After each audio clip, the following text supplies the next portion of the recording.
Jamie Dimon lahir dalam sebuah keluarga yang sangat terlibat dalam industri keuangan, di mana pengaruh kakek dan ayahnya sebagai banker dan broker saham memberikan bekal berharga baginya.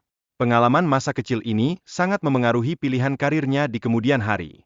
Meskipun menghadapi penolakan dari universitas impiannya, Jamie tetap menunjukkan semangat dan ketekunan dengan berhasil lulus dari Tufts University dengan predikat summa cum laude. Ia kemudian diterima di Harvard Business School, sebuah pencapaian yang menggambarkan dedikasinya terhadap pendidikan dan ambisi yang tulus. Dalam langkah karirnya, Jamie Dimon memilih untuk bekerja sama dengan Sandy Weill, seorang mentor yang sangat berdampak dalam membawanya ke dunia keuangan. Hubungan ini bukan hanya memperluas jaringan profesionalnya, tetapi juga membuka pintu bagi peluang besar dalam pengembangan karirnya di industri. Era 1980-an menjadi momentum penting di dunia keuangan, ditandai oleh banyak kesepakatan korporasi yang dipacu oleh kebijakan pemotongan pajak dari Ronald Reagan. Hal ini menciptakan sebuah lingkungan yang sangat mendukung pertumbuhan bisnis dan investasi, yang dimanfaatkan dengan baik oleh para pelaku industri. Jamie Dimon menunjukkan tingkat loyalitas yang tinggi terhadap Sandy Weill ketika ia mengambil keputusan berani untuk meninggalkan American Express. Meskipun keputusan tersebut diwarnai risiko, langkah ini terbukti menjadi strategi vital yang membawa dampak positif bagi perkembangan karirnya.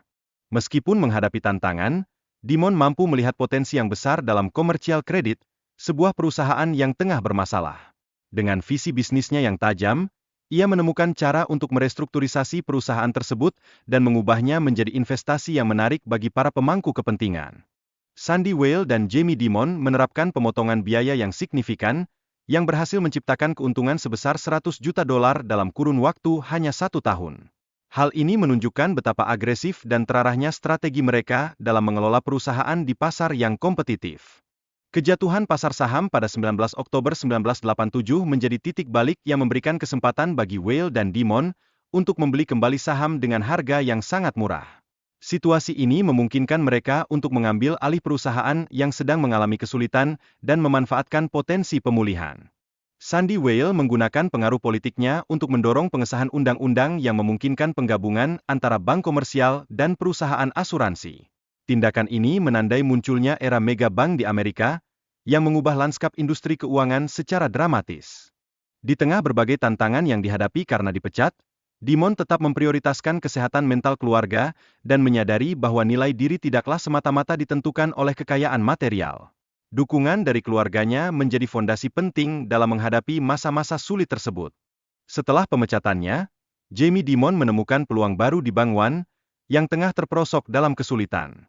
Dalam situasi tersebut, ia berkomitmen penuh dengan menginvestasikan kekayaannya untuk memulihkan bank tersebut, sebuah langkah yang menunjukkan keberanian dan dedikasinya terhadap perbaikan. Dengan keputusan-keputusan sulit, seperti pemecatan karyawan dan pengurangan biaya, Dimon berhasil membalikkan keadaan Bank One ke jalur yang benar. Dalam waktu 1 tahun, bank tersebut mencatat keuntungan besar setelah sebelumnya mengalami kerugian yang signifikan. Dimon dikenal sebagai sosok yang berani dalam melakukan perubahan untuk menyelamatkan perusahaan dari krisis yang melanda.